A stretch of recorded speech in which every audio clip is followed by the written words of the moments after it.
សួស្តីបងប្អូនអេតេជននេះគឺជាអេតេជនចាស់នៅហាង Pacific Beauty កាលពីឆ្នាំទៅអីគាត់បានអញ្ជើញកាយលុបចិញ្ចើមកាលនោះចិញ្ចើមរបស់អីគាត់ខ្លាំងដែរបងប្អូនចាលុបទៅ5 6ដងបានយើងចាប់ដាំយើងធ្វើចិញ្ចើមថ្មីជូនអី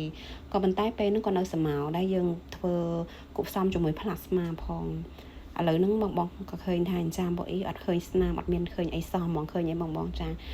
ឲ្យតែបងលុបស្អាតហើយបងធ្វើអត់ខុសចិត្តទេគាត់ថាក្នុងមួយឆ្នាំចាមកអ៊ីរៀង5000បន្តិចអ៊ីគាត់ចេញមកបំពេញពណ៌តែប៉ុណ្្នឹងណាបងប្អូនចា